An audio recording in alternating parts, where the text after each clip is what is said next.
Breaking news! Things are heating up, and the Detroit Lions have their radar on 24 hours a day in this draft. Brad Holmes is working optimally, and it looks like we'll have a big surprise in the next few days. Man, seriously, I hope the next signings are really worth it. I've seen players coming in several times, and I've been wondering, what is this guy doing here? Well, I trust Holmes and Dan Campbell. I know they're above average and will do everything they can to take the Lions to the Super Bowl. I truly believe this will be our year. If you believe this too, right. Go Lions! I believe. The 2025 NFL Draft is approaching, and the Lions have the 28th pick for now. But there's a scenario gaining momentum that could shake up everything we know about Brad Holmes' draft strategy. Imagine the Lions, known in recent years for their calculated approach to the draft and aggressive rebuilding, making a blockbuster trade to jump from the 28th pick to the 8th. That's right, the top 10. Detroit Jock City's Joe Summers has floated just such a possibility.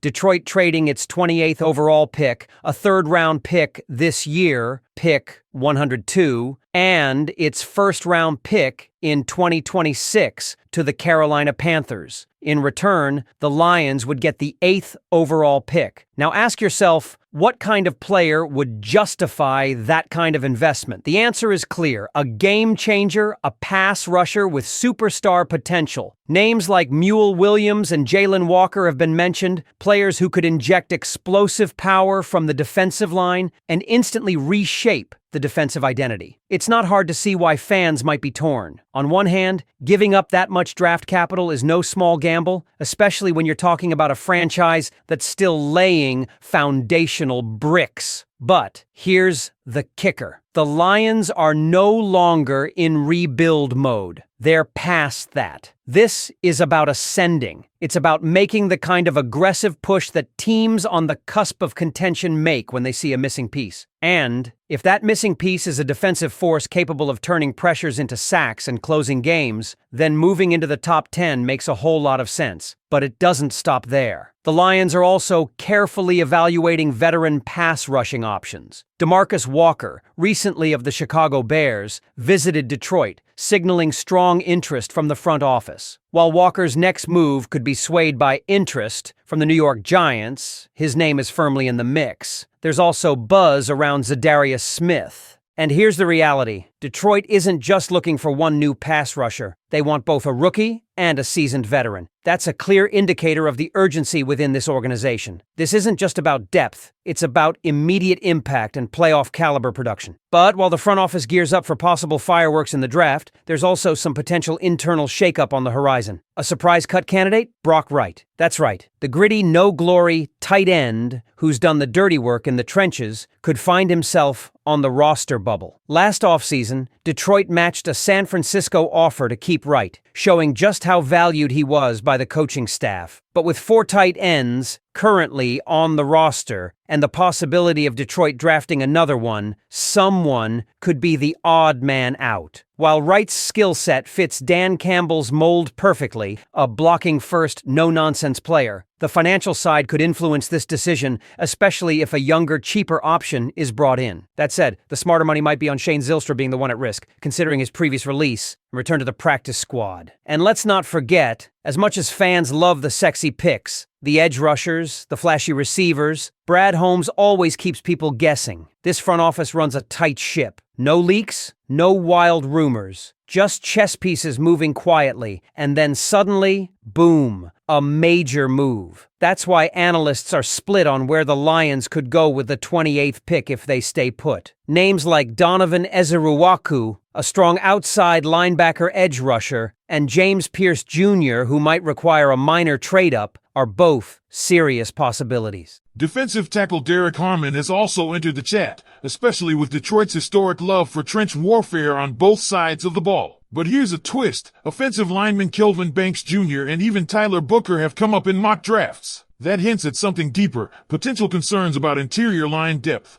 especially with veterans like Graham Glasgow possibly not factoring into long-term plans. And speaking of trades, there's more smoke. Another draft day deal was theorized with the Eagles, where Detroit would move down from 28 to 32, pick up additional mid-round capital, picks 134 and 161, and still snag a top-tier offensive lineman like Tyler Booker. These types of trades aren't just fantasy scenarios, they reflect how Holmes has operated in past drafts. Stockpile picks, make precision strikes, find value while keeping the war chest full. So now the question shifts to you, the fans. If you're in Brad Holmes' shoes, do you push the chips in and make the bold trade to grab a player like Mule Williams? Do you stay put and hope a James Pierce Jr. falls into your lap? Or do you play the long game, trade down, add more picks, and trust your scouts to find the next Amon-Ra St. Brown in the mid-rounds? And what about Brock Wright? Is he worth keeping for his role in the run game? Or would you rather see a younger, potentially more versatile tight end come in and take his spot? This draft season could define the next chapter of Lions football. One big trade, one surprise pick, one roster cut. That's all it takes to shift the narrative. So what's your move? Drop your thoughts in the comments. Would you trade up for an elite pass rusher or stay the course? Would you roll the dice on a veteran edge like DeMarcus Walker? And is Brock Wright staying or gone? Let me know. Because let's face it, the clock is ticking, and Brad Holmes knows that the NFC isn't going to wait around for Detroit to catch up. This team has already taken that massive leap forward, from a lovable underdog to a legitimate contender. What happens in this draft is about maintaining that momentum, reinforcing the foundation, and, let's be honest, finding the kind of players who can help this team win playoff games. Not just make them. One thing that keeps standing out about this Lions front office is how dialed in they are on positional value and depth chart structure. Look at how they've treated the defensive line over the past few years. They've poured capital, draft picks, and contracts into building a wall that can stop the run and collapse the pocket. That's why the idea of trading up for a pass rusher isn't just some wild fantasy. It fits the mold. Think about who's already in the trenches: Aidan Hutchinson, Alam McNeil, Levi Onwuzurike, Josh Paschal. Adding a player like Mule Williams into that mix doesn't just give you another weapon, it gives you flexibility, rotation strength, and the ability to sustain pressure deep into the fourth quarter of tight games. And if they can't land that pass rusher in the top 10, that's where free agency could still come into play. DeMarcus Walker remains an intriguing option, not just because of his talent, but because he's been in the NFC North, understands the division, and brings that lunch pail mentality that Dan Campbell eats up. The timing for a signing like Walker or Zadarius Smith feels like it's tied directly to how the draft unfolds. If the Lions strike out on their top edge targets, expect a post-draft veteran signing to follow. It's a contingency plan, but a smart one. Now, let's swing back to the offense, because while defense has rightfully dominated the headlines, we can't ignore what's happening with the O-line. There are subtle, but very real concerns brewing there. Graham Glasgow's future isn't clear, and while Christian Mahogany may be viewed as a long-term piece, there's nothing guaranteed in terms of durability or consistency. That's why players like Tyler Booker are popping up in mock drafts. And if the Lions do pull off that trade down with the Eagles, dropping from 28 to 32 and scooping up picks 134 and 161,